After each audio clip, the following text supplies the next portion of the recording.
Tiana's Bayou Adventure was supposed to be the big ride of 2024 for the Walt Disney Company. It opened up at Magic Kingdom and at Disneyland in 2024. Both versions of the ride have been plagued with breakdowns, however, and the virtual queue system has been used to hide some of that. Well, now it seems that maybe the virtual queue at Disneyland is so unpopular that Disney is just opening it up to all guests. Let's talk about Disney and the fact that they've given up a revenue stream that might not have been working for them, to try to get people to pay money to get onto Tiana's Bayou Adventure, but now they're saying bye-bye to that. Let's talk about that on That Park Place.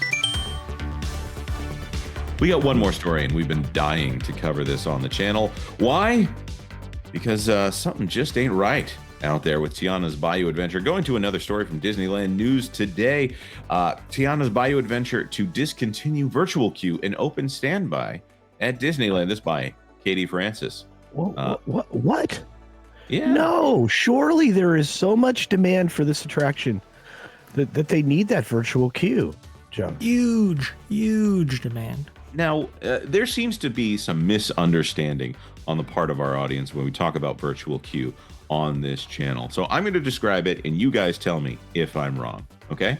So at Disney parks in the United States, there is a system called virtual queue that you have to get up, and I think the times are 7 and 1:30. Are those the two times? They fluctuate around, and you can get a third time somewhere. I believe there was a third time here for Tiana's Bayou Adventure, so it fluctuates, but there are usually two times, one in the morning, one in the afternoon. So in order to get on the virtual queue, you definitely have to be using the My Disney Experience app, and on the day that you are arriving at the parks, the day that you are going to be in the parks, you have to be up at 7 a.m. and everything all prepared for your entire party to try to get in the lottery to get into the virtual queue and get yourself a boarding party for a ride like Tiana's Bayou Adventure in this case. Does that sound about right so far? Yes. Yep. So right. And Disney traditionally does this with their new rides. And if you don't get into that 7 a.m. boarding party, your next chance is 1:30. And generally speaking, that 1:31 is when everyone is awake, and everybody who didn't get it in their 7 a.m. and they found out why they couldn't get into the ride, that is a more busy time. So we have almost never heard of someone getting into a virtual queue at 1:30 in the afternoon. Does that sound about right? Yeah. Well, and there are stipulations with that 1:30 drop, or at least there were. I'm not sure if that actually encompassed Tiana's Bayou Adventure at Disneyland, but traditionally you had to actually scan into that park first before you were even able to get that second drop there.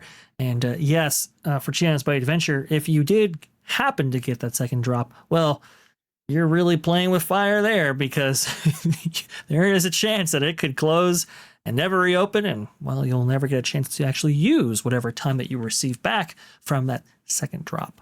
Now, one of the things about them doing this new ride here and putting virtual queue on new rides is they want something that has a very high demand, so that when you don't get your virtual queue, if you want your chance, you can either buy a Lightning Lane single pass. I don't think this is a single pass ride right now. I think this is a multi-pass ride. But you can either do single pass or multi-pass in order to get a chance to get in line for the ride. Am I off on that yet, Vash? No. When it was on virtual queue, it was actually a single pass attraction where you could buy a separate, specially assigned Lightning Lane to this attraction just for the privilege to ride this thing. Or now, with this maybe in a post-virtual queue world, now it's on multi-pass, so it's included with your bundle there. Ah, okay. And those are like $35 to $40. They're still hitting record prices on that. Per person per Now, of course, if you just want to show up to the ride, you would have to pay that $350 to $400 in order to get Lightning Lane Premier Pass. So if you want to guarantee a spot on this ride, you're going to have to pay the big bucks in order to do this. So they basically paywalled this ride, and they'll give out a certain number of lottery tickets in order to get on the ride, and you have to be there at a specific time in order to. It's kind of like Student Rush, except they're putting it on the person in your party that is actually diligent, the planner for your degree in Disney here. You have to have your degree holder getting you onto this ride. And if it doesn't work out, yikes. So it sounds like with Tiana's Bayou Adventure, the demand is not there in order to pay to ride this ride because they're changing it. They're taking it off a virtual queue. And Vash, I think you might have some context to add to that. Do have some context to add to that. First, let me go ahead and check the wait times for Tiana's Bayou Adventure this morning here at 8:50 California time. It's at 5 minutes. That pretty much explains why they might have been. Yes, it's at 5 minutes. Hey, what's the wait time on Peter Pan out there right now? Let's go ahead and double check and see right here. We have 30 minutes. 30 minutes. Peter Pan. Okay. So is it 6 times the ride of Tiana's Bayou Adventure? Well, yes, probably. Yes, it is. No, I'm going to say this as far as actual build quality. If we talk about the downgrade, Splash Mountain, the engineering that was there that they messed up when they changed it from Splash Mountain to Tiana's Bayou Adventure. Okay, yes, there's a big drop on there. They haven't done anything to change the big drop, although sometimes they turn off the water to scare you to death on that thing. There's a lot more magic and imagineering and story that goes into the Peter Pan ride out there, all those classic rides that are still functioning in Fantasyland out there at original Disneyland versus Tiana's Bayou Adventure. So you guys can argue with me in the chat on whether or not the remnants of Splash Mountain are better than the Peter Pan ride, but that's okay. Well, here's the thing. So right next to Tiana's Bayou Adventure, at least at Disneyland, is Rise of the Resistance, right? It's not right next to it. It's a little ways of a walk, but it's the closest ride to it. And that's at 70 minutes right now. So it just kind of tells you what the demand actually looked like for this. Now, I understand it's the middle of the winter, which, by the way, that was Disney's call to open this in the middle of the winter time. Very strange decision making right there. And yes, it's early in the morning, but usually when you have new rides actually debut, you'll get a rush to those rides early in the morning. The fact that it isn't happening here, well, it really does speak to the amount of demand that this attraction received. Now, what's very curious about this is that, Walt Disney World, it still has its virtual queue on its version of Tiana's Bayou Adventure, even though the demand might not really indicate that it's necessarily needed here either. They still have it. A couple of people have theorized as to why this might be the case. I believe I was talking to Brett Oswald about this, and he was suggesting that perhaps Disney was trying to obfuscate or hide or conceal what the wait time would have been, especially as it compared to Splash Mountain back in the day, if this virtual queue was removed. See, with the virtual queue on, they can hide that wait time figure. That's one way of looking at it. Another way, I think, at least my thoughts on this, is perhaps they want that virtual queue on in order to sell those lightning lanes that we were talking about before. Because if it's not in the multi-pass bundle, but you can sell individual lightning lanes or single pass lightning lanes, well, then there's your ROI for this entire project here. But this Blog Mickey article also details how very inconsistent this is. In fact, they actually say the attraction is almost impressively consistently inconsistent. It's going to be Mike's wording on this specific article right here with some thrill data to back it up.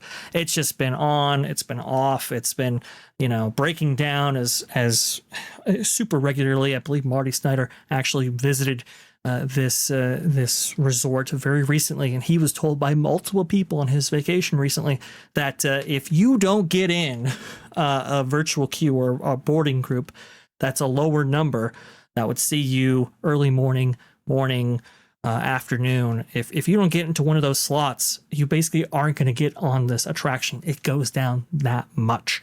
And even when I was writing this attraction at Disneyland, and remember, Disneyland closes regularly at midnight, the attraction would close early. It would close up at like 10 or 9 and so forth, and it just wouldn't come up again. So this is, it's just been a disaster. And this is at a time, by the way, where you would think that Disney would want the capacity. In fact, here, you'll note that they took off virtual queue on Tron, and that demanded a wait time of over 3 hours very, very recently on December 25th, 2024. Yeah. And It was brutal. It was brutal. It just for those of you who have never ridden Tron. Tron is a less than 1 minute ride. It is a piece of landscaping. It is a piece of architecture that happens to have a 1 minute ride in it. I love Tron. Tron Legacy is probably one of my favorite things that the Disney company has done in the last 20 years here. And I would not wait 3 hours to ride 1 minute of a Tron ride here. I'd rather watch Tron Legacy sitting there in the Disney park, wasting my money when I could be doing that at home, than sit in that line and wait an hour in order to lean down on those Tron light cycle roller coaster seats.